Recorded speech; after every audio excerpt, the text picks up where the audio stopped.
Welcome to Pieces for My Puzzle. I'm your host, Nikki Ship, and I'm excited to be sharing with you my life with a son on the spectrum.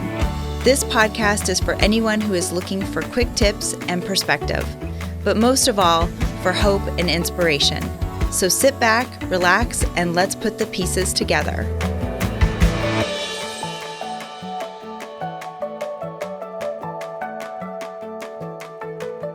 Hello and welcome back to another episode of Pieces for My Puzzle. I'm your host, Nikki Ship. Thank you so much for joining us. If you didn't get a chance to tune in last week, we got a chance to speak with Rupert Isaacson, author of The Horse Boy, and we are actually continuing our talk this week into part 2 segment with Rupert. So Rupert, thanks again for being on the show. We really appreciate it. Thanks for having me on. Yeah, absolutely. I'm just going to go ahead and jump right in. We talked last episode a lot about the science behind the Horse Boy method and kinetic learning in general, and I just kind of want to extend that talk a little bit more. One of the questions I have for you is, obviously ABA therapy has been kind of that gold standard of choice in terms of therapies for people on the spectrum. But I wanted to talk to you about the Horse Boy method and ABA, and do you feel that they can complement each other, or is it kind of a complete deterrent, like, I guess, about how you feel about ABA? No, they can completely complement each other. ABA, when it's delivered well, can be quite effective. There are a couple of, in fact, I would say that quite a lot of ABA therapists basically deliver kinetic learning, and choose to not do the more coercive things that they're told they ought to do. Right. The problem is, as you know, ABA does attract a very controlling personality type quite often. And rather rigid mindset. And it's based on behaviorism. It's not based on neuroscience, because it was developed before neuroscience really came along. And it can be very aggressive, including the practitioners can be very aggressive if you question them. If you question anything about ABA, you get attacked. Right. And that if you have to attack somebody who questions what you do, then it probably means you feel insecure about what you do. And if you feel insecure about what you do, it probably might be because you know that there are some holes in it. Right. So my experience with ABA was not good. However, I do know some very good ABA therapists. And the irony is that you can get movement method and Horse Boy method in California and have it paid for as ABA. Quite a few insurance companies will recognize Horse Boy method and movement method as forms of behavioral therapy and sign off on it as ABA, particularly if the Horse Boy therapist is also an ABA practitioner. So we have quite a lot of Horse Boy movement method people who are ABA practitioners. Okay. But they themselves can see the limitations of hardcore, what you call discrete trial ABA. Right. And they themselves would be the first to question it. And I mean, any good professional ought to constantly question what one does.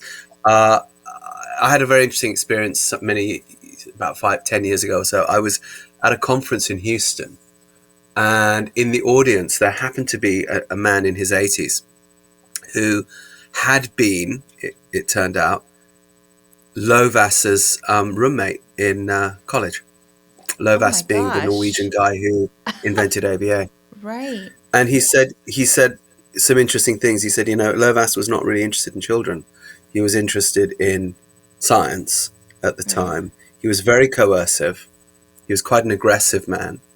The early years of ABA, they absolutely did hit the kids. They absolutely did use electric shocks, and they absolutely did use various other forms of coercion, including some dabbling with psychotropic drugs and so on. And although that went out of the practice, the fact that it began there did inform the approach. And the difficulty is this Right. word compliance. So you don't want a compliant child. You don't want a child that does what an adult tells them just because that person's an adult. Because A, Right. that's really coming from fear, and B, that would make them do something like get in a car with an adult, who Right. tells them to get in a car. Well, that's not good. So Right. you want a kid that says, why should I do that? You want a kid that The questions. inquisitive child, Um, right? so in answer to your question, can they coexist?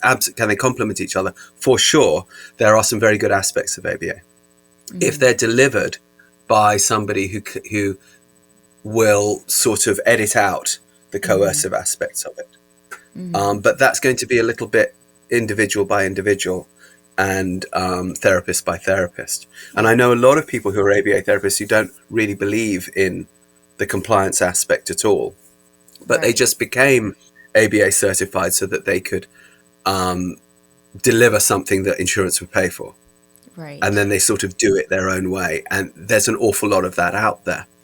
And those people tend to be quite good because they've sifted and discerned and looked at it and said, well, I'll have that bit, but I won't have that bit. And that bit is good, but that bit doesn't seem so good. And of course, that's the sort of discerning eye you would want from somebody.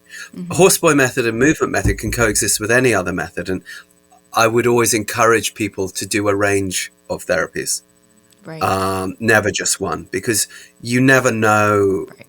what your child is going to respond to the most. And you never know who they're going to have the chemistry with. Right. Let's say I believe in horseboy method because I happen to be the progenitor of it. But if someone came along and delivered it in a way that was not fantastic, well, then it wouldn't be very good, would it? Right. And if somebody else came along who was delivering ABA, but with a really sympathetic, empathetic approach, well, chances are they would be better, Right. So I'd be the first to encourage them at that point to go with the ABA therapist. So it's all about the human quality of the person in front of you. Right. One of the challenges ABA, again, one part of it, the aggression of ABA is to say, you hear this a lot, we're the only evidence-based thing out there. It's not true at all. Right. Most of the other approaches are massively Right. evidence-based. Even horseboy and movement method, though we haven't been around that long, we have tons of academic studies, and there's various universities constantly studying us. University of Cologne, Grand Canyon University currently, people doing their PhDs on movement method. We've had University of Edinburgh, University of Bristol Medical School sends their medical students out for their mental health electives out to our horseboy places down in that part of England. Right. And so on and so on. So it's, again, when people are saying things like, we're the only evidence-based thing out there, why would you even say that? Right. Why do you need to say that Right. when all the other approaches have science behind them, not just horseboy? What's the point of trying to run down the opposition, if you like? It's because you think they're opposition, but they're not opposition. So again, long-winded way of saying, can it be complementary? Yes, for sure, absolutely. And can ABA be delivered in a way that's really helpful? Absolutely, it can. Is it sometimes not? Absolutely, sometimes it's not. So one has to sift who is the therapist in front of one. Oh yeah, and I would definitely agree with that because we've definitely been through our long line of therapists to find the right team. Or I always say, we got to find the people in our tribe. I say that all the time. Exactly. So we have a very select group in our tribe that has taken us a long time to find those people. And I think that that's discouraging for some parents. And that's, again, some of the talks I've had with many families that, don't be discouraged if you don't find the right therapist right off the bat. Because you really have to weigh the pros and cons of each individual therapist, for sure. So much. It's all about relationship, and environment. What environment are they working in? Yeah. Are they willing to go outside with your kid? Now, who can become certified in the technique, the horseboy or the horseboy method? Excuse me. Okay. Well, anybody who's already sort of an equine professional. Okay. Could get certified in horseboy method because you need a certain minimum of a decade of really good professional horse experience under your belt in order to be able to keep anyone else's child safe on a horse. That's just cold hard fact. Horses can be dangerous. So Right. we will only train people that are already professionals in the field in that. However, movement method, anybody can do. And we train schools, we train people, to teach. A lot of movement methods delivered also to people who are not autistic. Increasingly is being delivered in schools, just because this type of kinetic learning, when you adapt the national curriculum to it, it just goes better. But so we train teachers, we train therapists, we train caregivers. Crucially, we train parents. So if somebody comes, say, to me at my practice with their kid, I will usually say, look, after 6 weeks, I want you to do a movement method training. It only takes 2 days, because the real work is going to be done at home. Right. No matter how many good experiences your kid has here, it's better than a kick in the face. And, but it's not going to get the job done. The job will get done with a home culture Right. of understanding how this kind of movement delivered in these sorts of environments with a loving, empathetic approach. But the parent must understand the neuroscience as well. Because if they do, they can replicate it and they can do more and they can do, So it's such an easy thing to understand. So we make it very available. We can do live courses, but we also have a website, which is, if the people want to know what it is, it's N for November, T for treasure, L for logarithm, S for sugar, ntls.co, not .com, .co. New Trails Learning Systems, because the name of our ranch in Texas was New Trails. And you can do movement. You can join that as a gold member, which doesn't cost that much. It's $25. And you can do an online movement method basic course, which will be really enough to get you going with your kid, because we give everybody the tools. What we can't give people is imagination. You have to be imaginative yourself in how you deliver it and how you follow your child's interests and obsessions. But the basic nuts and bolts of the neuroscience, anyone can understand, and it's not difficult. So we try to make it as available as possible. Live courses, online courses. We do it over the web, webinars. I'm off to do one in 20 minutes or so. It matters to me that we reach parents, because I was that parent, you see. There was no movement method around when I was... and, the idea was you had to be, a certified professional, and you had to... And if you're a parent, you haven't got time for that. You need something that you can do now, today, that will work. And so we make it as available as we possibly can. That's wonderful. And for those of you listening, I will post that link in the show notes. So if anybody is interested in learning more about that, I'll make sure that it's in the show notes. I'll also go a stage further about the ABA. I'll actually recommend a really good ABA therapist. If you're in California, you want to contact a guy called Dr. Stephen Forth, Forth. Okay. He's a BCBA. I couldn't recommend him highly enough. He's not delivering movement method, but he would say that movement method is really good ABA. But he works with a lot of the kids that do movement method and horseboy method, and he records good results. But so there's a BCBA for you to go to. That's wonderful. Thank you so much. We really appreciate that. I think that it's interesting, because I think we get so academically focused on things, even within the ABA realm. And what I've noticed is that since we've been just doing more like getting outside, that kinetic learning, that has opened up more doors. And Drayson, I feel, has been more open-minded to introducing other therapies because of that. He works with a personal trainer in the gym twice a week. We found a personal trainer that trains kids on the spectrum. And even that movement in the gym, here in sunny Gilbert, Arizona, we're here in the middle of the city. So, but it's nice that I can, get him to a place where he has that movement. And I have to say that I think at first that's not the first thought I had as a parent. It just wasn't, because they tell you about all these other therapies that you want to introduce them to. So we kind of had to take a step back and did it backwards, because we realized we've got to get him moving, which is much different than just, the academic side of things. So, right. And of course, if it was an academic issue, the academics would have solved it by now. Right. Exactly. But if they'd have solved it by now, I think we'd have noticed. Right. I probably would have picked up on that. So how is Rowan doing today? So how old is he now? This was He's 5. great. He's 21 now. Okay. Yeah. Okay. He's a dude. He's doing amazing. He has his own house. He has his own car. He's at college. He's at community college right now, taking varying courses with a view to eventually seeing, where he might go to do his degree. He has a job. Currently, it's a volunteer job at the local state park. Wonderful. Where he's been hiking since he was a boy, and he's limbering into the idea. He's very, very wise. He says, I want to go into the professional world slowly, so that without pressure, so that when I eventually go into paid employment, I'm kind of in the groove. So if I start with a volunteer job several days a week, then I feel it's less pressure, and I can, he's very, very self-aware. And he flies back and forth across the Atlantic 4 or 5 times a year by himself. He'll navigate, changing planes, talking his way through immigration. If he feels he needs help, he'll say, hey, I'm autistic. I'm not really understanding. Can you help me? Right. He's good that way.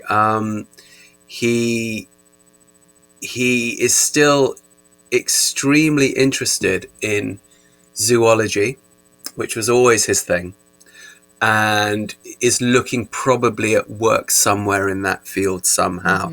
I would imagine that he'll probably end up, among other things, working in zoos and other sorts of public parks and recreation things, probably advising users and providers on how to make it ever more sensory and autism friendly, because he's been sort of an autism ambassador since he was a kid.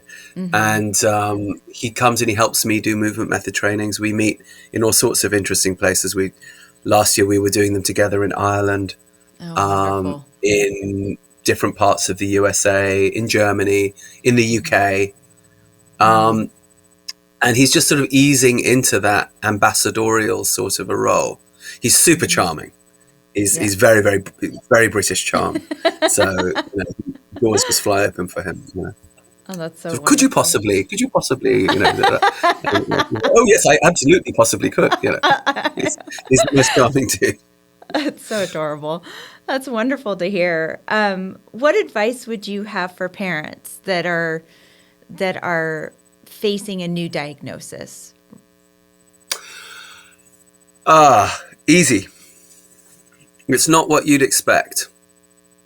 My advice. Okay. Go down to a specialist wine store and buy a very expensive bottle of champagne. And when it's nicely chilled on ice, drink it together and toast the following toast. Congratulate each other for having brought into the world somebody of an extraordinary genius, and toast the coming adventure, which is going to take you into realms that you never would have thought you'd have gone to, like Mongolia or whatever. Everyone's got their own version of Mongolia. Can be an internal journey as much as an external journey. And that this child is going to teach you more. It's going to be your mentor. It's going to teach you more about life and you more about love than you can possibly imagine. At this point, it's going to be extremely fulfilling. And you're going to go at this shoulder to shoulder. But what you will need is mentors and tribe. You used the word tribe earlier. And there are tribes out there. We're one of them, the Horseboy Movement Method World. And you can access us through our websites. And there's a bazillion people there who will come in and give you advice and help you. And, also in your local autism societies, also in your local. The other thing I would say is don't fall into the factionalism. Don't fall into the vax, anti-vax. Don't fall into the ABA versus non-ABA. Don't fall into any of that. Just keep an open mind and and follow your child. That's the most crucial thing. That was the best advice I ever got, straight from the horse's mouth, from Dr. Temple Grandin. Absolutely. Follow your child physically around, observe what they get into, and follow that. Follow them emotionally by seeing what environments melt them down, and eliminating what seem to be the triggers there, and emphasizing your time in nature where the sensory triggers are good for the human organism, that's us, and do things as much as possible through moving. But first, celebrate. Right. Then go look for the mentorship and the tribe, all the while following your child. And your child will lead you to magical, magical places. Yeah. And I would agree with that. I tell people all the time, Drayson has made me a better person in so many ways, and I've discovered more things in the last 11 years with him than I could have possibly imagined. And so Yeah. I think that's wonderful advice. The only thing I didn't do is the champagne, so I'm going to make that retroactive. And Well, have that's champagne tonight. retroactive. Yeah. You were just waiting for the right vintage. Yeah. I know, right? I was like, I need to go now I'm going to go home with a bottle of champagne. And my husband's, Indeed. what are you doing? Well, I thank you again, Rupert, for being on the show. I greatly appreciate it, all your wisdom and insight. It's just greatly appreciated. And, from the bottom of my heart, thank you so much for being here today. This concludes our episode for today. So if you have questions, comments, or even a show topic that you'd like to hear on the show, please feel free to send me an email at info@piecesformypuzzle.com. If you like what you're hearing, please spread the word to others in the community or people that might be interested in just gaining some hope, inspiration, and even some quick tips from all of us on the show. Feel free to like and follow us on Facebook and Instagram as well. And don't forget to subscribe to our YouTube channel if you haven't already. And thanks again for tuning in. Until next time, keep working on your puzzle. And remember, you don't have to have it all solved in a day. Take care.